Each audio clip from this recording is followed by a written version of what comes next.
webinar, and we will now start off this session. So thank you for tuning in for today's event. This event will be recorded, and you will be provided with a link to the recording among other materials after the webinar.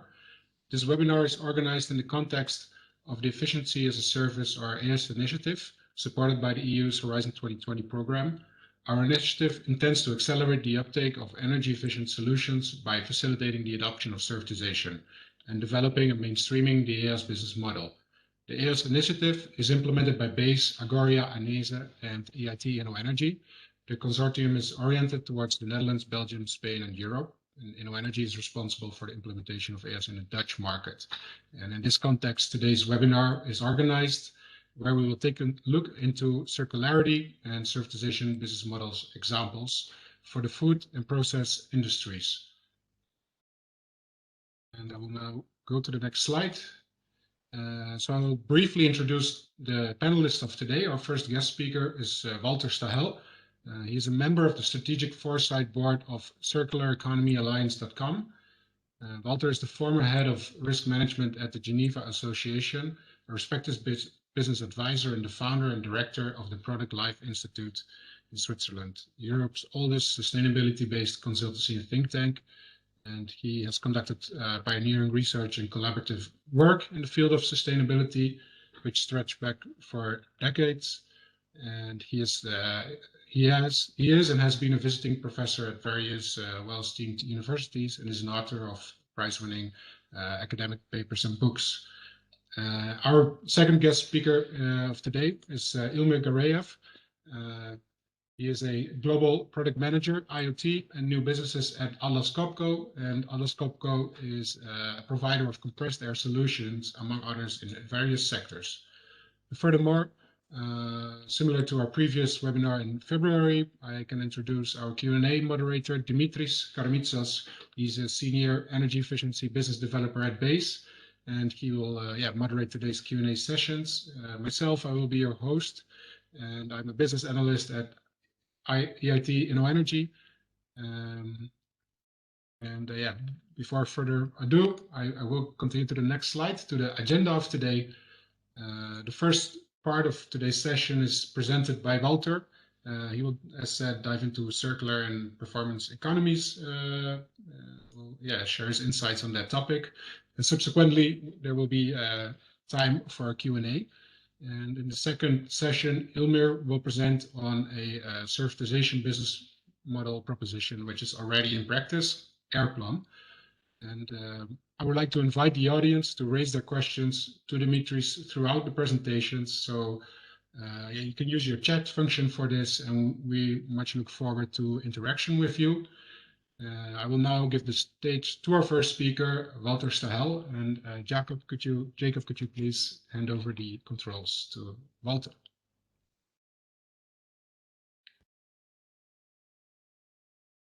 Thank you, Arno, for the invitation. Now, how do I get control of the slides?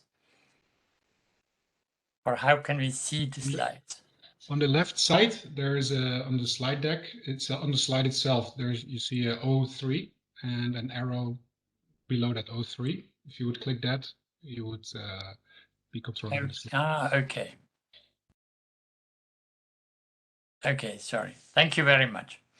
So good afternoon to all of you, and thank you for the invitation.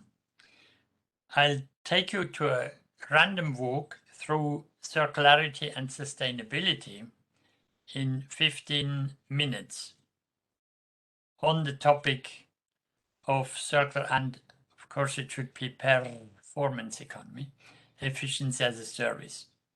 But first of all, sustainability and circular economy are two faces of the same coin. The opposite is war that destroys both of them. The origins of circularity are in nature, in infrastructure such as the Roman aqueduct, and in behavior such as good husbandry in societies of scarcity. Circular economy is about essential services to preserve stocks of natural capital, human, cultural capital, financial capital, manufactured capital, and immaterial assets that so far have often been neglected.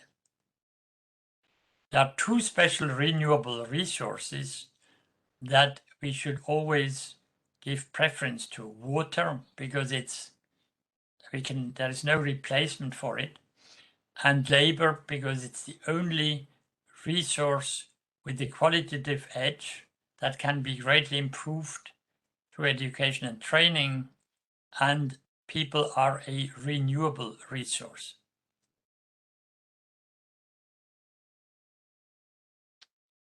Water is or can be a renewable resource using technologies, and the new water process technology in Singapore converts wastewater into drinking water, and for about a third of the population, because Singapore has no sources. All the water is imported, so it's much more intelligent to reuse the water you have. So takeaways, nature and people. Sustainability comes from caring, people caring for assets and belongings. There is no waste in nature, so all waste is man-made. Never forget that. We are the waste makers. Most products from nature are perishable, but can benefit from a cooperation with the industrial world. And we can also redefine waste as objects without value. At the intersection of nature and industry, in addition to the two examples you see here, it's the indoor agriculture industry is growing, and its facilities generally require powerful lighting and large HVAC systems. Water saving strategies such as drip irrigation and food as a service such as restaurants and takeaways can also be added to this list.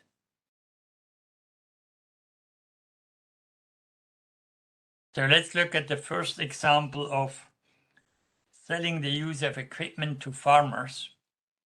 Tata Steel, you remember Obama saying, yes, we can, but he didn't actually mean the canning the way that Tata means it. They have a mobile canning line concept, which they rent to farmers. Farmers can can their potatoes, and that increases the quality and the money for the tomatoes without needing excessive investment by the farmers. Selling performance through natural sufficiency solutions, such as this reed-based organic wastewater treatment plant. It needs little input, technical input, but it needs a lot of surface. So this may be useful in rural areas, certainly not in towns.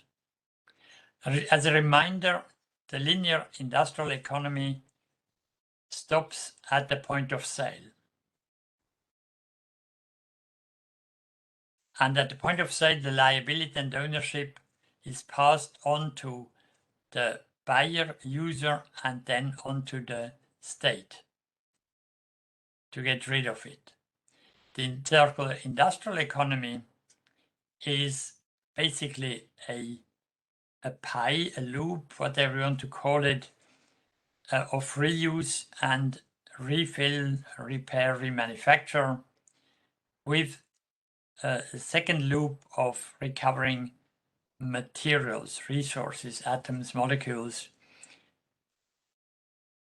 The circular economy is omnipresent, silent, and invisible. A lot of people think it's a new concept.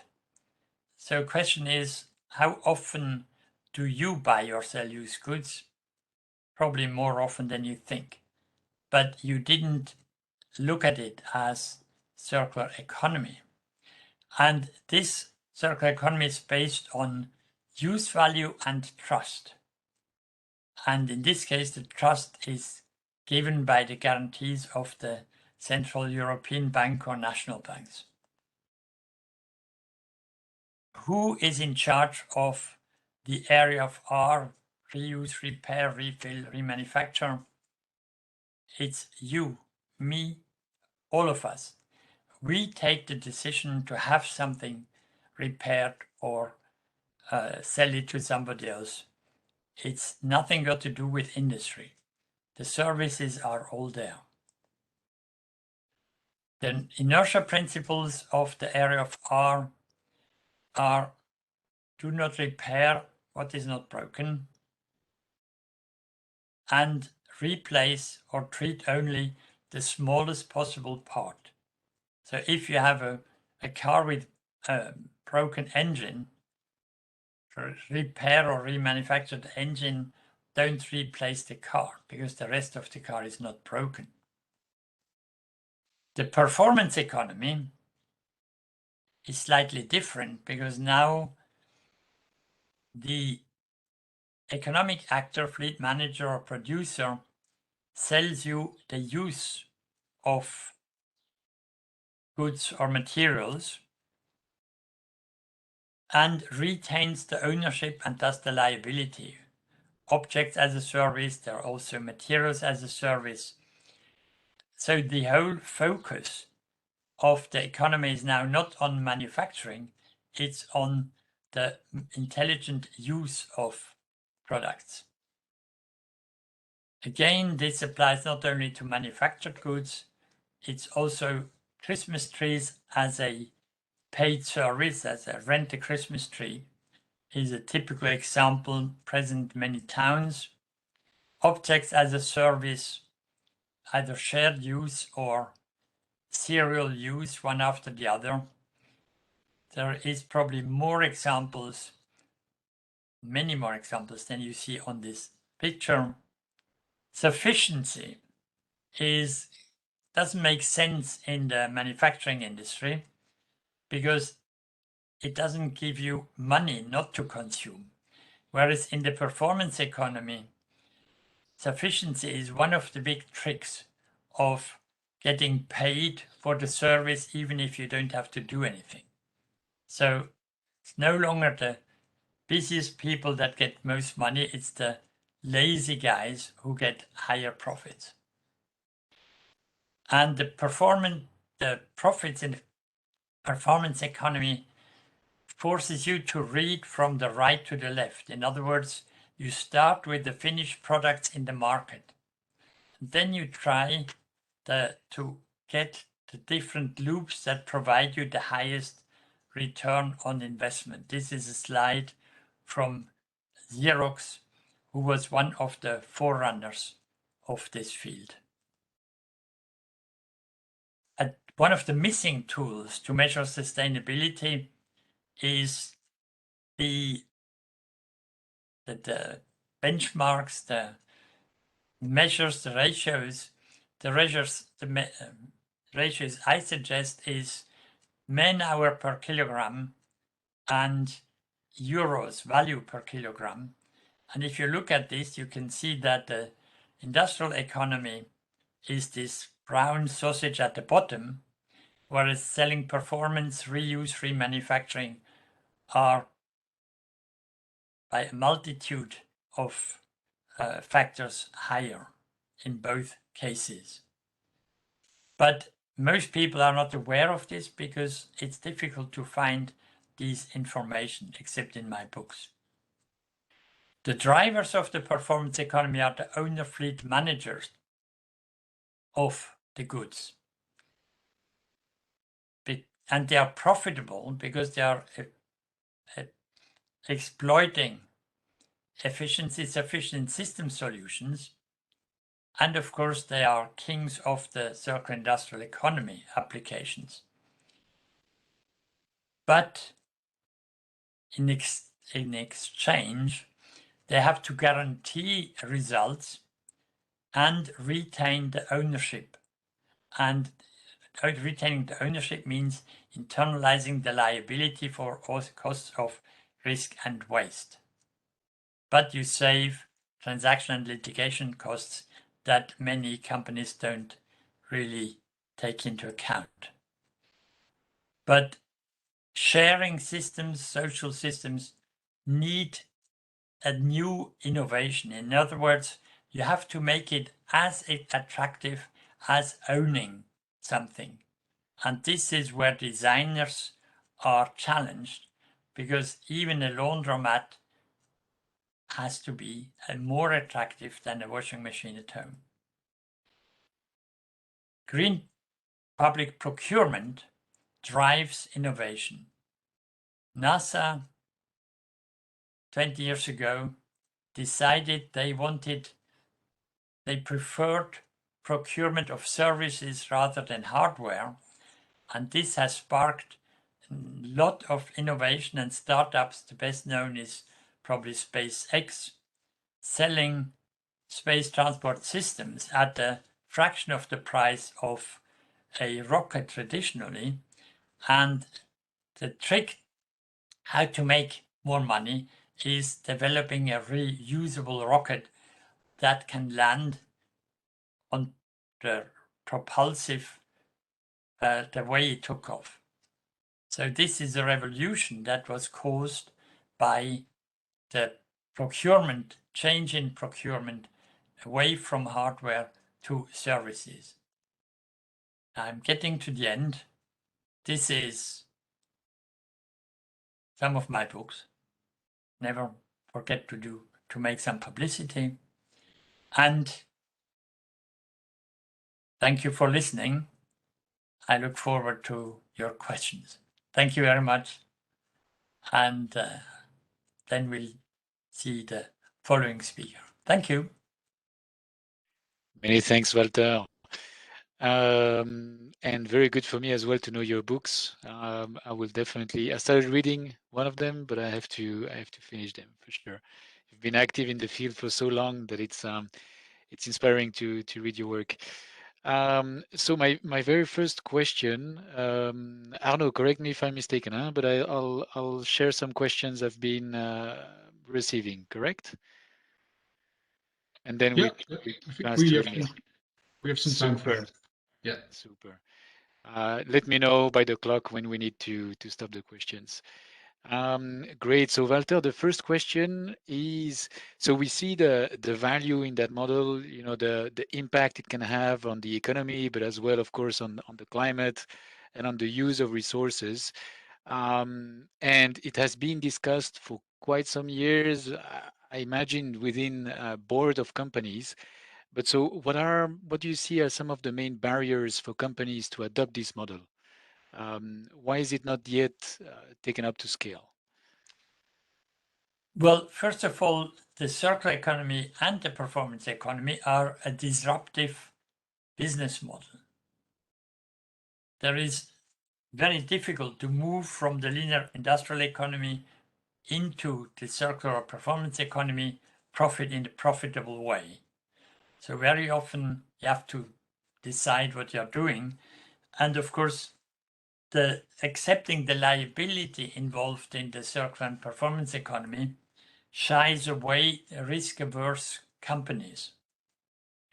The third reason is the fear of stranded capital.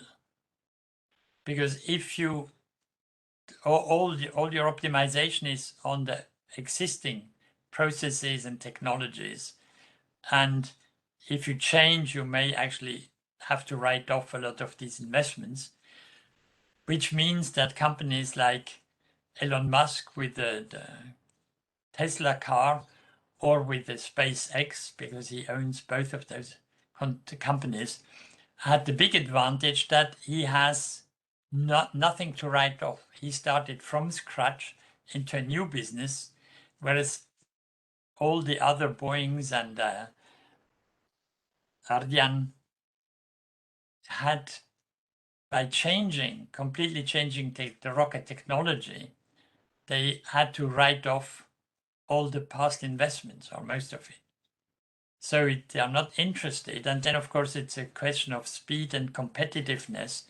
If you are a newcomer working with young people, you don't know all the things that don't work, that any expert knows.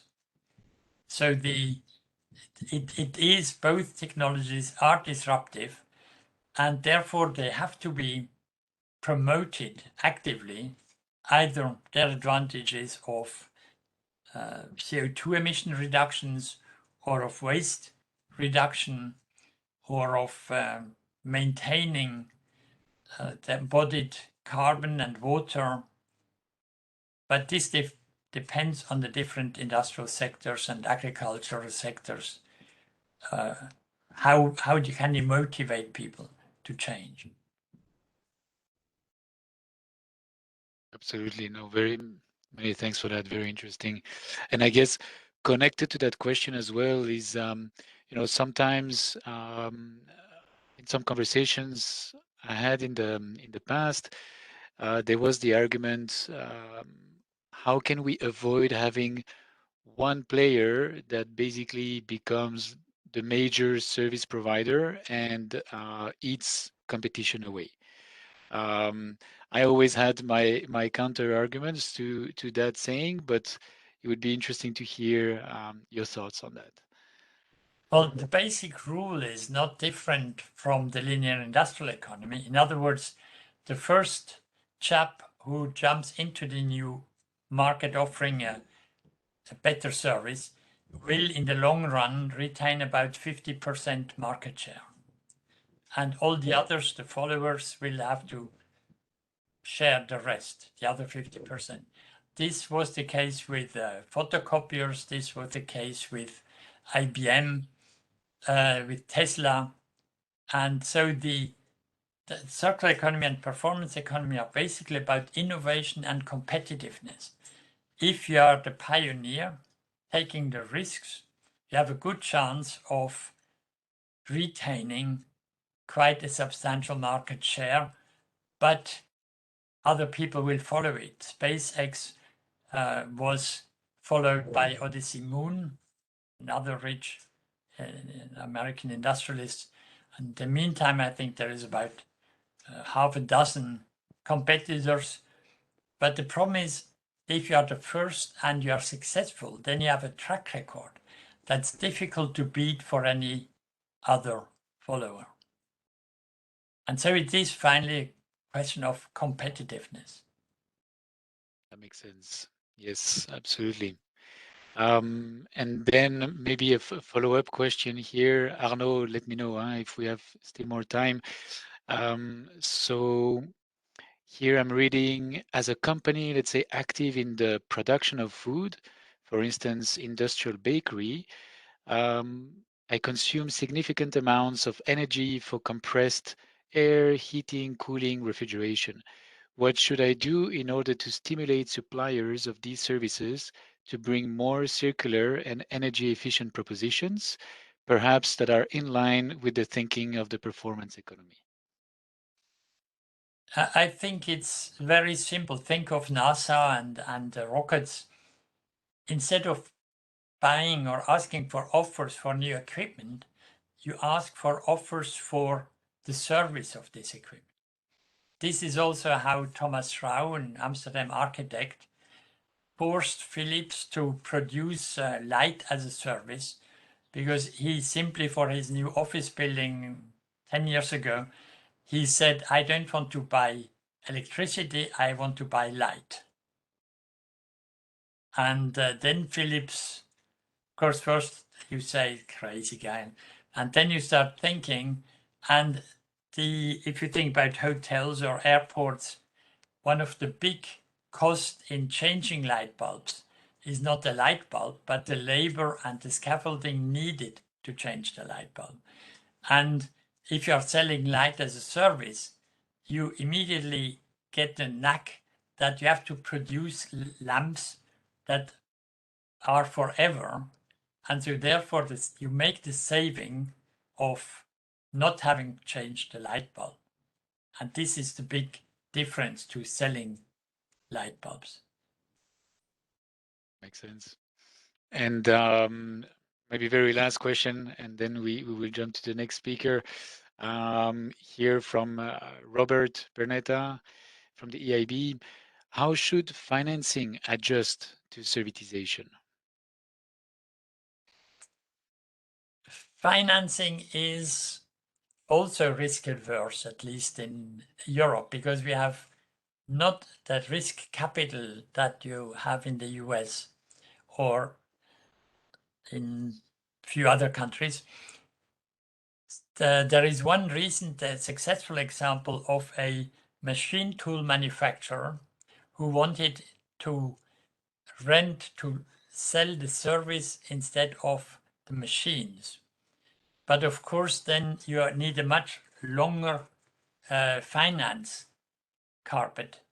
And finally, he found Munich Re, the leading reinsurance company in the world, and a subsidiary, a risk management company, to put up the finance. Because if for technical systems, if as a financial institution to finance this, you must understand the technology, you must understand the market, and you need a long financial horizon, which typically insurance and reinsurance companies have, but banks normally are judged on quarterly results and the annual bonus, the employees, and they are not really interested in long-term risks. Many thanks for that, Walter. And I think here we will pause with the questions and probably come back at the end with some of the remaining ones. And here I would like first to thank you very much, Walter, and I'll give the floor to either Arno or directly our next speaker, Ilmir. Yeah, I think Ilmir can take over. Thank you, Dimitris and Walter. Excellent. Okay, so hello everyone. Yeah, that's my part indeed, Airplan, Servitization in practice. First of all, I'm very glad to be here and present this topic, and it was very interesting to listen Walter and his great experience and knowledge about servitizations and circular economy. You know, approximately, I think half a year ago, we had a chat with Arno, and we were discussing about as a service solutions, and he asked me to share some experience which we have in Atlas Copco. And I was very happy to do it, and I really like to share this knowledge because I'm personally a big fan of all these products related to servitizations. Even in my personal life, for instance, my washing machine I bought as a subscription. So yeah, I have a lot of, let's say, I'm a big fan of this business model. Then Arnaud also proposed to present this topic in a webinar, and I was happy again because when it comes to presentation, for me personally, it's always a challenge because yeah, I don't do a lot of presentations, but each of them are a challenge. So let's say in the same time, challenge makes us stronger. So let's kick off this presentation and my personal development in this presentation skill as well. And today I'm going to talk about Airplan as I already mentioned, and Airplan is a compressed air system as a service. And that's topic which I'm going to talk today. In our personal life, in our private life, there are plenty of options where we can consume a service or a product, not buying it, but just using and pay as a subscription or pay per usage. So that's quite common examples you see on this screen on the slide. But when it comes to B2B business, B2B part, and when it comes to our work, then of course sometimes it's quite can be difficult to find what values we as or you as business owners or business leaders can get from as-a-service solutions. And in Atlas Copco, we always try to start with a very simple idea.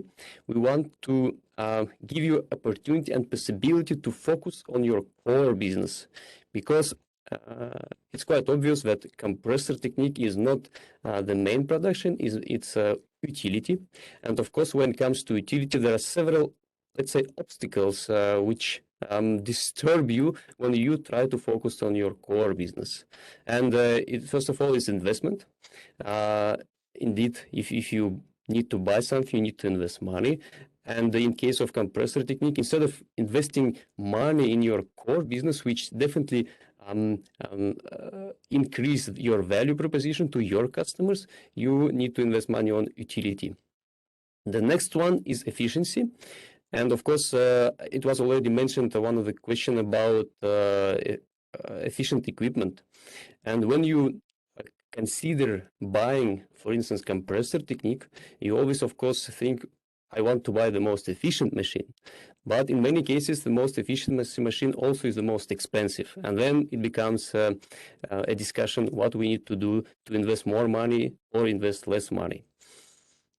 The third obstacle is the sustainability. That's a very hot topic nowadays, of course. And when it comes to any equipment, we of course need to consider the end of life of equipment and what we are going to do with the equipment at the end of the life.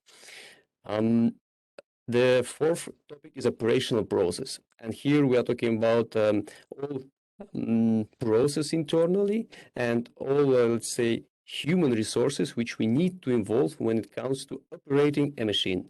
And in this case, we are talking about compressor technique, for instance. And the fifth, let's say, it's not probably an obstacle, it's more as a challenge.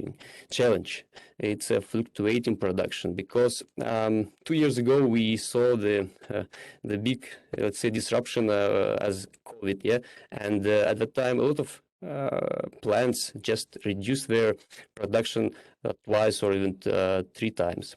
So, and there, of course, we want, as a good supplier, as a responsible supplier, to provide you a solution which will at least eliminate this effect from fluctuating of your production.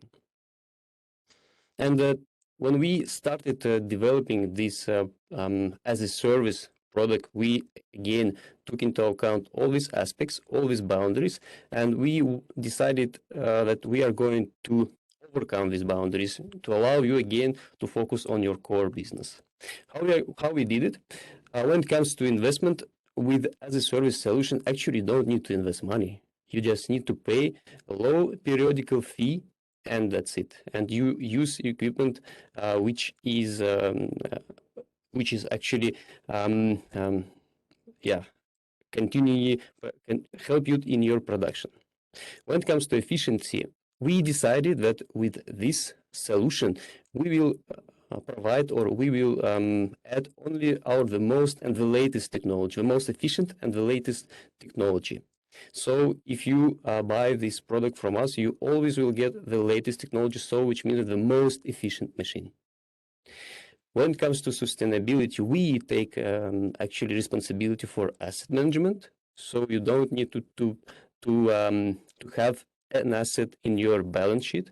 And we also take, of course, responsibility for end of life. So we take back unit and we replace the unit with new one. Again, the most efficient. And there is also opportunity to up and downgrade equipment if it's needed. For instance, it can be that you increase your production and you need bigger machine. In our case, bigger compressor. And with this product, we just replace small machine with new one without any penalty. When it comes to fluctuating production, we also applied pay-per usage concept. So, which means that if you consume more air, you pay more for this service. If you consume less, you pay less. And regarding operational process, that's a quite challenging question. How to build this trust between supplier and a customer? Because again, if you don't own an asset, then it means that you need to trust 100% your supplier. And how we, let's say, prove it, we have so-called machine availability guarantee. It means that if we agree about this product, about this service, and in a certain moment, suddenly machine doesn't run due to any reason, we will return money. So that's how we try to overcome these issues, and we, let's say, prove our, we prove that you will buy from a reliable and responsible supplier. And again, with other service solutions, actually you don't have any extra cost. It can be nowadays, if you own a machine, you need to do maintenance, you need to do repairs, you need to have some people to do this maintenance. Actually, in this concept, of course, there is no extra cost. So when we did research and when we started developing this kind of product, we, as I said, decided to go in this direction. So we are going to offer something which will help you, and to do it, we offer you these benefits and features. And let me continue. Yes, and we called it AirPlan. AirPlan is as a service solution where you pay per usage. You don't need to invest money, and you always have the best machine, the most efficient machine, and also you have all-inclusive service. With all-inclusive service, I'm not talking about only parts, labor, or something else. I'm also talking about artificial intelligence, because all machines are, of course, connected to our cloud, and we continuously follow up parameters of machines, and we proactively detect potential failures. So actually, the point with the availability guarantee, we solve using our in-house built artificial intelligence solutions. That's about the product, but I want to highlight only two things related to this solution, and one of them is pay-per usage, because sometimes people ask me, okay, pay-per usage is easy to say, but how to apply? And we do it, let's say, quite straightforward.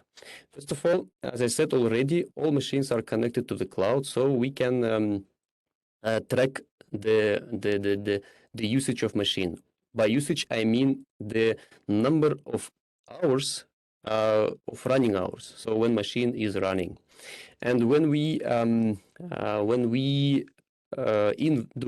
prepare invoice, we split this invoice into two parts. First part is fixed monthly fee.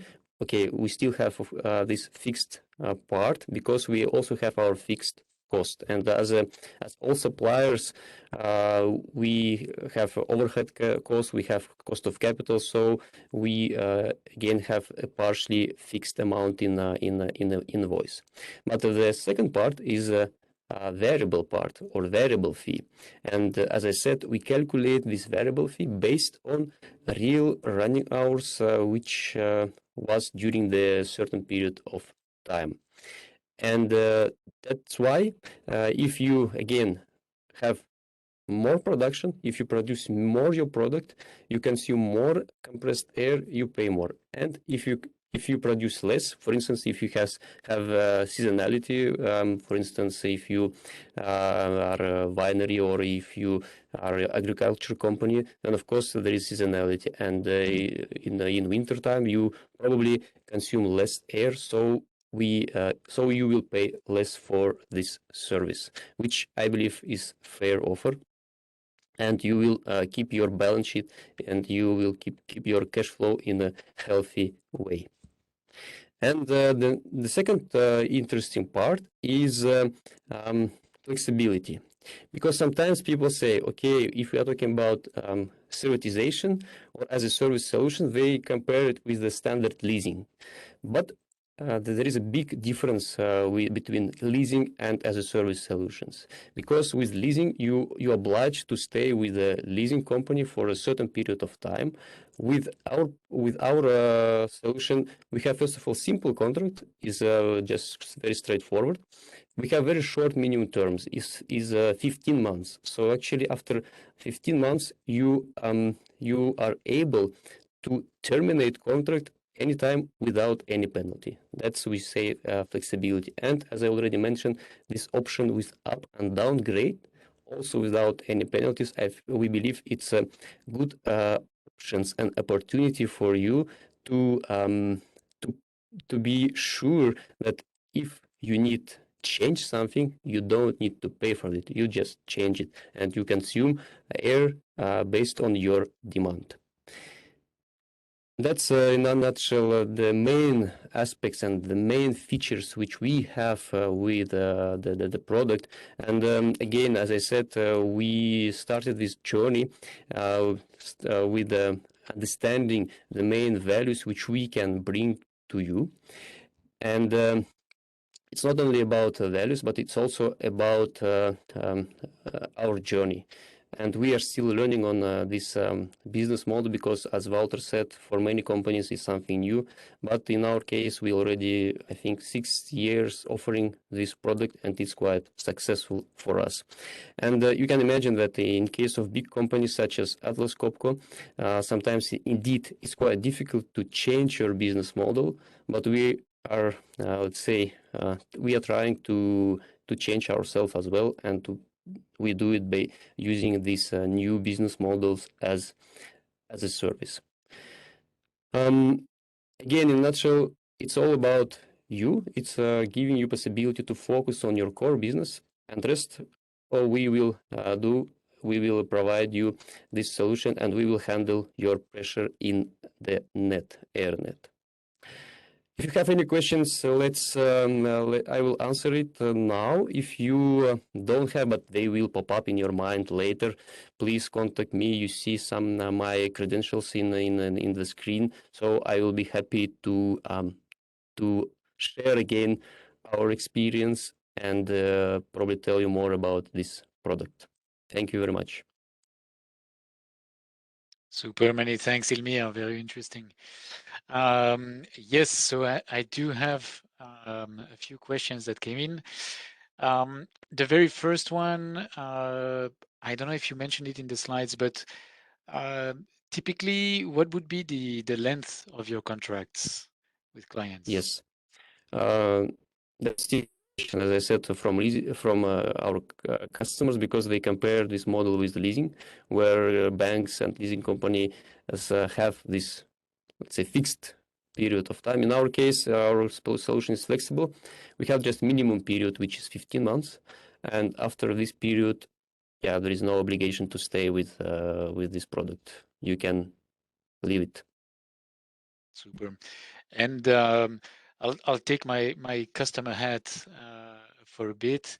The next question that comes in is, let's say I'm a client. As we all know, when we subscribe to a membership, we are always kind of scared that okay, at the end of the day, we might be paying more, or we might be locked in, or we might at the end of the day be better off if we buy the equipment. That's kind of usually the first gut feeling that pops in because we're so used to buying the equipment. What would you say to a customer that is trying to compare the two scenarios like this? I think it's a fair question, and from our experience, let's say we see that. Let's speak about the price. Yeah, probably it's easy to speak about money. And if we compare a standard, let's say, classical buying equipment with this as a service solution, so as a service solution will cost you around 25% of equipment value in a year. So that's yeah, in average the ratio. Okay, of course, it depends on your consumption, because we have, as I said, this variable part, but in average, that's a figure. Super indeed. And also what I see very often is, I mean, like you mentioned on your presentation, the advantage, of course, is that you get always access to the better technologies on the market, and you have also like a very high level of reliability of that equipment, because of course when you buy it, you're faced with the risks that if that equipment breaks down, you have the SLA contracts and so on. But here, really, like Atlas Copco has the incentive to go and repair or replace the equipment as quickly as possible, without that the customer even has to worry about it, which I think is sometimes also like from a value perspective has to be put on the balance for the customer. Absolutely. Then the next question that comes in is how do you typically finance your projects and your contracts?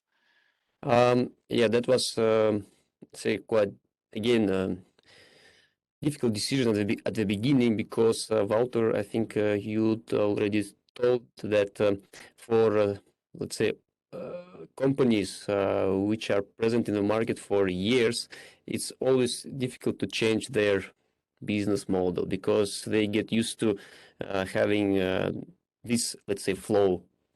And for us, it was also a challenge, but we realized that actually, if we do it step by step approach, we can, let's say, finance this product ourselves. We don't have a third party which finance this solution. We do it with our own capital, but we started with the very small steps, and that was I think a good and approach, because we started with, I think, just 3 countries. Then we gradually increase the number of countries where we are offering this solution. So again, we are financing this from our own, let's say, balance sheet. We don't have third party, but we did it step by step, and nowadays we are present with this product, I think, in 80% of countries worldwide. Great. And here the next question that came in, thank you, Stefan, for that question. It's, I suppose, having such a model also means a different approach in terms of revenue recognition for Atlas Copco. Yeah, true. That's a very good question as well. It was another challenge which we overcome, which I didn't explain there because it's more internal. But indeed, when you do revenue recognition with such a model, you have actually 2 streams. You have your asset, which is a machine, and you have a service, which is a service, let's say. And there we, let's say, we recognize the revenue in 2 ways. One is linear, and the second, when we let's say depreciate equipment, we recognize revenue. And with the service, we do it a little bit different. We do it based on service which was done in a certain period, which is quite more complicated, but still the main idea is that we split into 2, let's say, parallel flows, this revenue recognition, but it's more internal thing. And there we are happy that we work in SAP, and yeah, this big supplier is helping us a lot. Okay, interesting. And the next question that came in regarding the energy cost, is Airplan including the energy cost for the provider or for the client? That was initially we were thinking that that should be our final goal, and that's still our final goal. Right now, we don't include the electricity costs in our fee, which means that our customers pay for this electricity cost separately, and we use their electricity actually. But yeah, how we try to reduce this electricity cost, as I said, we use only the most efficient machines. And if we talk about as a service solutions, I think next step for us would be indeed to go into the providing the total solution, where we also will include electricity, but I think it needs some time, because it needs some time indeed before we have it. Right now, we are offering only, let's say, machine plus service as a service solution, but electricity is separate. Okay. May I ask what is the factor that can make you include it or not include it? Is it regulation side or?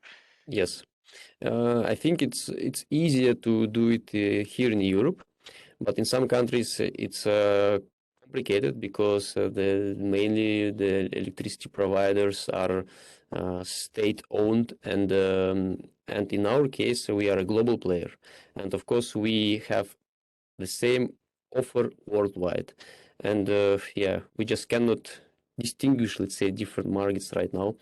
That's a main reason why we don't have it as a solution right now. That makes sense. Arnaud, do we still have a little bit of time for questions? I think we can do one or two more questions and then wrap it up. Yeah. All right, super. So then I'll pick a question that is more for both of you, Elmir and Walter. Feel free to jump in as you feel comfortable. How would you say is the best way to approach financiers when you, well, actually you mentioned, Elmir, that you do finance internally. But let's say if you would be to approach a financier, what information would you say would be required to have ready to show proof that it's basically a valuable project to finance? Feel free, Walter or Elmir. Well, if you take, for example, the infrastructure, the Channel Tunnel or the Viaduc de Millau in France, or in the bridge in Incheon in airport in Korea, the important thing is that you must have a multitude of skills. In other words, you must have the design skills, the operation maintenance skills, the repair skills, and then you have to try to decide to build a system that will potentially last forever. So, for example, if you look at Atlas Copco or Xerox, they use modular design with standardized components. And then you need some foresight because, for example, if you go from electromechanical to digital, that was the case 20 years ago, it can break your neck if you have to scrap all your equipment, in the case of Xerox, and start anew. Whereas if you have a modular system, then you can reuse the components in the new world. And it's only the electromechanical component that is superfluous, that has to be replaced. So you have to include the updating, the upgrading, the adaptation, the flexibility, technical flexibility from the beginning in your system. And if you can show that to financial institutions in a convincing way, I think then they will lose part of the risk aversion they have. Ilmir? Yeah, if I understood the question well, it's about when the project can be still good enough and healthy enough to continue or to start. And in our case, when we come to a customer side, we always do a kind of audit of the whole system, and then we realize that if we do something, if we change something, there will be some savings. It can be savings from energy due to the energy efficiency or the process improvement. For instance, if you have a lot of old equipment and the supply chain for this equipment is again already outdated, then of course there is an issue and there is a risk that you will have a machine which will have a breakdown, for instance. And based on this analysis, and based on this analysis and demands, air demands, we calculate something which we can offer with our solutions. But of course, we calculate in money all these steps: energy saving, process saving, and also in many cases it also can be a footprint because machines are smaller. So there are different aspects which we take into account when we calculate it. Super, many thanks, Ilmir and Walter. Arnaud, over to you. Yeah, thank you, Dimitris and Walter and Ilmir. Unfortunately, we already have passed the hour, so it's time for a few concluding remarks and thank you to everybody involved. So, Dimitris, thank you for facilitating the Q&A today. I would like to thank Walter for sharing his knowledge and experiences on topics such as sustainability, circularity, and the performance economy. I think it was very insightful, also the Q&A. And the same can be said for Ilmir's part, of course. Very interesting to have a closer look into the Airplan servitization proposition, which is providing also the food and process industry with energy efficient solutions while removing upfront investment, which can be very attractive, I think. Very interesting to see how Atlas Copco tried to change itself by offering this new proposition, which can be hard, as Walter explained, for established businesses. And as an EaaS consortium, we hope that today's event will facilitate the adoption of energy efficient solutions, as it can provide a more beneficial outcome to stakeholders involved. And we think that today we should have provided interesting examples for this, whereas it could also be applied in other services from lighting to heating to cooling or refrigeration, for example. So having said that, I would like to ask who's in control of the slides to move to the last slide so the audience can see our email addresses. Thank you. And all I've left to say is, should you be interested to further explore servitization with us, no matter which stakeholder you are in the value chain, please have a look on our website or reach out to us. And many thanks to the audience as well, of course, for being here today. And we look forward to stay in touch with you and wish you a pleasant afternoon. So thanks again to everybody. Thank you. Same to you. Thank you. Bye-bye.